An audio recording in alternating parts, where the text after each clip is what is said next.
আসসালামু আলাইকুম ভিউয়ার্স, আজকে চলে আসলাম নতুন আরেকটি ভিডিওতে। আজকের ভিডিওতে আমি দেখাবো এমএস এক্সেল এর সবথেকে গুরুত্বপূর্ণ কিবোর্ড শর্টকাট, যেগুলো আপনার কাজকে করে তুলবে দ্রুত, স্মার্ট এবং প্রফেশনাল। এমএস এক্সেল এ যারা একদম নতুন তাদের জন্য আজকের এই ভিডিওটি খুবই গুরুত্বপূর্ণ হতে যাচ্ছে। বিগত ভিডিওতে আমি দেখিয়েছি এমএস এক্সেল এর পুরো ইন্টারফেস এবং কোনটার কাজ কি সে সম্পর্কে বেসিক কিছু ধারণা দেওয়ার চেষ্টা করেছি। যারা সেই ভিডিওটি দেখেন নাই তারা অবশ্যই আমার চ্যানেলের প্লেলিস্টে গিয়ে সেই ভিডিওটি দেখে আসবেন। আমি আমার প্লেলিস্টের লিংক ডিসক্রিপশন বক্সে দিয়ে দিব। ভিডিওটি স্কিপ না করে শেষ পর্যন্ত মনোযোগ দিয়ে দেখুন। তো চলুন কথা না বলে শুরু করি একদম শুরু থেকে।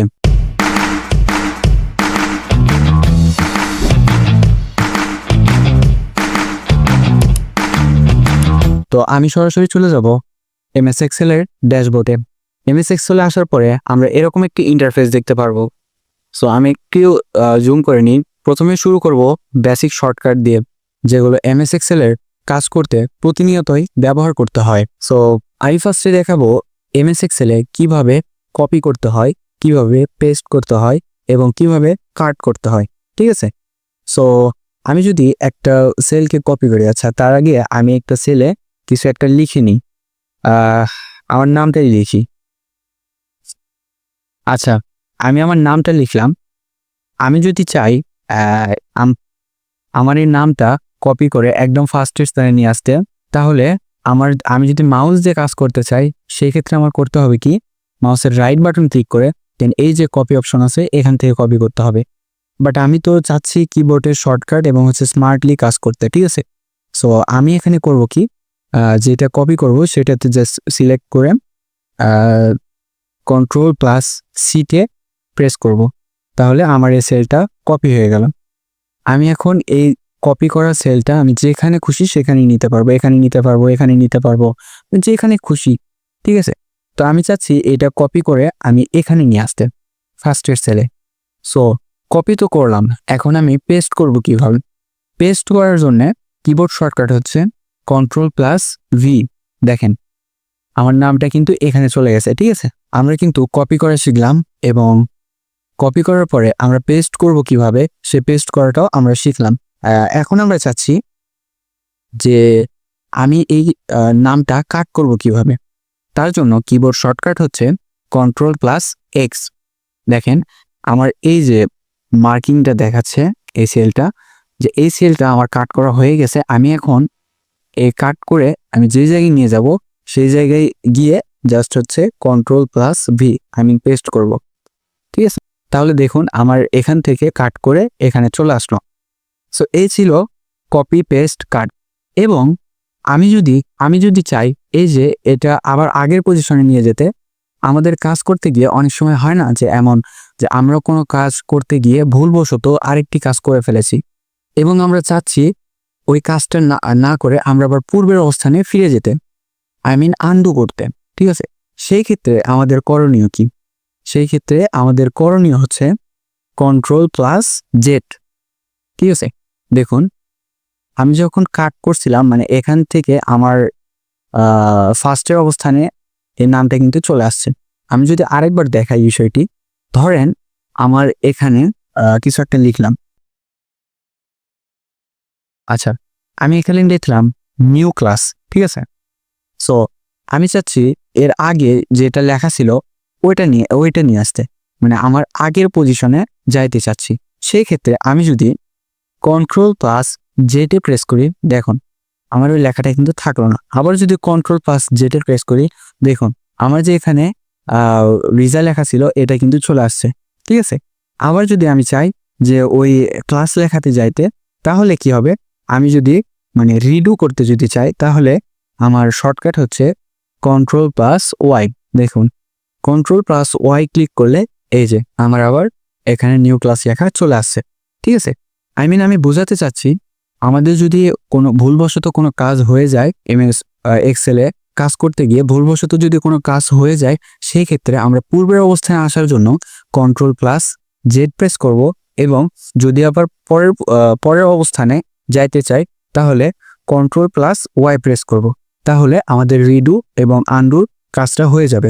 আশা করি আমি বিষয়টা বুঝতে পারছি এবং আপনারা যখন কাজ করবেন এমএস এক্সেলে, তখন আমি যেভাবে বলতেছি এভাবে যখন আপনারা প্র্যাকটিস করবেন, তাহলে অবশ্যই জিনিসগুলো আরো আয়ত্তে চলে আসবে।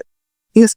এবং ধরেন যে আমার এই ওয়ার্ক প্লেসে আমার কাজ করা শেষ, আমি চাচ্ছি এই ওয়ার্কশিটটা সেভ করতে। সেই ক্ষেত্রে আমি যদি মাউস পয়েন্টার দিয়ে সেভ করি, তাহলে কি হবে, আমার ফাইলে যাইতে হবে, তারপর হচ্ছে এই যে এখানে খুঁজতে হবে, এই যে সেভ আছে ঠিক আছে, এইভাবে খুঁজে খুঁজে খুঁজে খুঁজে আমাকে সেভ করে নিতে হবে। তো আমি চাচ্ছি আমি বিষয়টা কিবোর্ডের মাধ্যমে সেভ করতে। ঠিক আছে, জাস্ট আমি সিম্পলি Ctrl+S ক্লিক করব। তাহলে দেখুন এই যে সেভ অ্যাস, ঠিক আছে, সেভ অ্যাস চলে আসছে। আমরা চাইলে এখানে ডেস্কটপে কিংবা ডকুমেন্টে কিংবা এই যে এখানে ব্রাউজারে গিয়ে আমরা এখান থেকে ফাইল সিলেক্ট করে আমরা কিন্তু সেভ করে নিতে পারবো। ঠিক আছে, সো এটা ছিল সেভ করার শর্টকাট। এবং আরেকটি শর্টকাট আমাদের অনেক বেশি কাজে লাগে, সেটা হচ্ছে আমরা যদি ধরেন যে এখানে কাজ করতেছি, তো আমার আরেকটি নিউ ওয়ার্ড বুক প্রয়োজন, তাহলে আমার কি করতে হবে, এটা থেকে বের হয়ে গিয়ে আবার হচ্ছে আপনার এমএস এক্সেল আরেকটা ওপেন করতে হবে। তো আমি চাচ্ছি এখান থেকে শর্টকাটলি আরেকটা ওয়ার্কবুক ওপেন করতে। সেই ক্ষেত্রে আমার কিবোর্ড শর্টকাট হচ্ছে Ctrl+N। দেখুন আমি Ctrl+ যে এনটা ক্লিক করলাম, দেখুন এই যে কিন্তু আমার দুইটা ওয়ার্কশিট ওপেন হয়ে গেছে, এই যে একটা আমার কিন্তু দুইটা ওয়ার্কবুক তৈরি হয়ে গেছে। তো এই ছিল হচ্ছে আপনার নিউ একটা ওয়ার্কবুক তৈরি করার শর্টকাট। এখন আমি চাচ্ছি যে আমার এই ওয়ার্কবুকটা আমি প্রিন্ট করব। ধরুন যে আমি এই যে এখানে আমি একটা মার্কশিট রেডি করছি, এখন আমি চাচ্ছি এই মার্কশিটটা প্রিন্ট করতে, এবং প্রিন্ট করার শর্টকাট হচ্ছে Ctrl+P। দেখুন আমাকে একদম প্রিন্টের যে ফরম্যাট ওখানে নিয়ে গেছে। জাস্ট আমি এখানে সবকিছু সেটিং করে আমি জাস্ট হচ্ছে প্রিন্ট করতে পারবো। ঠিক আছে, তো এই ছিল প্রিন্ট করার শর্টকাট। ওকে, সো এটা ছিল আপনার বেসিক শর্টকাট, যেগুলো কিনা আপনার হচ্ছে কাজ করতে গেলে প্রতিনিয়ত এই শর্টকাটগুলো প্রয়োজন হয়। ঠিক আছে, সো এরপরে যদি আমরা আসি এমএস এক্সেলের দ্রুত গতিতে আমরা কিভাবে এক প্রান্ত থেকে আরেক প্রান্তে চলে যাব, মানে ঘোরাফেরা করব। ঠিক আছে, আপনারা যদি দেখায়, আমি তো এখন আসি হচ্ছে, দেখেন আমি এখন আসি একদম প্রথম সেলে। ঠিক আছে, আমি চাচ্ছি এই সেল থেকে এই কলামের একদম লাস্টে চলে যেতে। তো আমি কি করব, এখানে আসলাম, যেই কলামের লাস্টে যাইতে চাচ্ছি সেই কলামে আমি কার্সারটা রাখবো, এবং Ctrl+অ্যারো বাটনগুলো আছে না, এখানে আমি ক্লিক করব।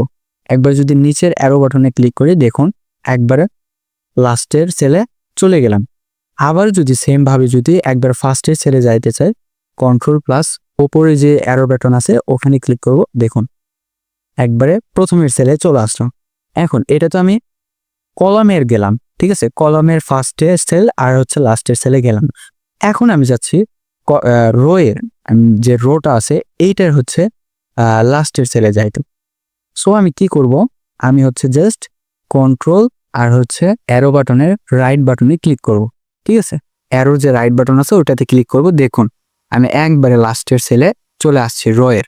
ঠিক আছে, আবার যদি একদম ফার্স্টের সেলে যাইতে চাই, তাহলে আমি কি করব, Ctrl+ লেফট সাইডের যে অ্যারো চিহ্ন আছে এইটাতে ক্লিক করব, দেখুন আবার শুরুতে চলে আসছি। সো এইটা মূলত আমরা যখন বড় বড় ডাটা নিয়ে কাজ করব, বড় বড় ফাইল নিয়ে কাজ করব, তখন এই বিষয়গুলো আমাদের অনেক বেশি কাজে দেবে। এরপরে চলুন আমরা দেখে নিই ফরম্যাটিং ও সিলেকশন কিভাবে দ্রুত করা যায় শর্টকাটের মাধ্যমে। সো আমরা যদি কোনো একটা সেলকে, ধরুন যে আমার এই সেলটা আমি যদি যে এখানে যদি দেখায়, ধরেন যে আমি যে বাংলা লেখা, আমি এই সেলের সাথে আরো কিছু সিলেকশন করব। আমার এখন কিন্তু সিলেকশন করা আছে শুধু এই বাংলা সেল, এই যে এখন সিলেকশন করা আছে হচ্ছে ম্যাথ যে সেলটা, এখানে ম্যাথ লেখা যে সেলটা এখানে শুধুই সিলেকশন করা আছে। আমি চাচ্ছি এর সাথে আমি হচ্ছে এই যে 76 এটা হচ্ছে সিলেকশন করব। সেটা কিভাবে, আমি হচ্ছে কিবোর্ড শর্টকাটের মাধ্যমে করতে পারি। সিলেকশন কিভাবে করব, আর যে Shift+ অ্যারো চিহ্ন ক্লিক করব। আমরা যদি এই পাশে যদি আমরা যদি সেল যদি সিলেকশন করতে চাই, তাহলে Shift+ রাইট যে অ্যারো বাটন আছে ওখানে ক্লিক করে দেখুন আমাদের কিন্তু সিলেকশন হতে থাকতেছে। যে কয়টা সিলেকশন করব সে কয়টা কিন্তু সিলেকশন হতে যাচ্ছে। ঠিক আছে, আমরা যদি ফাঁকা জায়গায় দেখাই আপনাকে বিষয়টা, দেখুন আমরা কিন্তু এটা সিলেকশন করা আছে, আমি চাচ্ছি এটা এগুলো সিলেকশন করতে। ঠিক আছে, জাস্ট আমি শিফট প্লাস অ্যারো বাটনের রাইট ক্লিক করব, তাহলে কিন্তু আমার এগুলো সিলেকশন হয়ে যাচ্ছে। এটা গেল আপনার রাইট সাইডে সিলেকশন করা। আমি চাচ্ছি এখন এটার সাথে আমি হচ্ছে নিচের দিকে সিলেকশন করব। ঠিক আছে, একটা করে নিচের দিকে সিলেকশন করব। সেম ভাবে শিফট প্লাস ডাউন যে অ্যারো চিহ্নটা আছে ওখানে জাস্ট ক্লিক করব। এই যে দেখুন একটা করে সিলেকশন হচ্ছে। তো এইভাবে কিন্তু আমরা সিলেকশন করতে পারি। আবার যদি এটা তো গেল রাইট সাইডে সিলেকশন পদ্ধতি, আমরা যদি লেফট সাইডে যদি সিলেকশন করতে চাই সেম ভাবে শিফট প্লাস হচ্ছে লেফট সাইডের অ্যারো বাটন ক্লিক করব, তাহলে সিলেকশন হয়ে যাবে। আমরা যদি ওপরে সিলেকশন করতে চাই শিফট প্লাস হচ্ছে ওপরে যে অ্যারো চিহ্ন আছে ওটাতে ক্লিক করব, তাহলে কিন্তু সিলেকশন হয়ে যাচ্ছে। তো এই গেল সেল সিলেকশন। এবং আমি চাচ্ছি এই যে কলাম আছে না, এই কলামটা আমি পুরোটাই সিলেকশন করতে।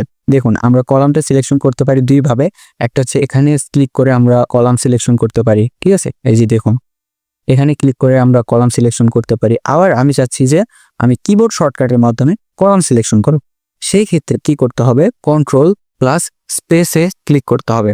ঠিক আছে, যে বড় যে স্পেস আছে না, স্পেস বারে ক্লিক করব, তাহলে দেখুন আমার পুরোটাই সিলেক্ট হয়ে গেছে। দেখুন পুরোটাই সিলেক্ট হয়ে গেছে।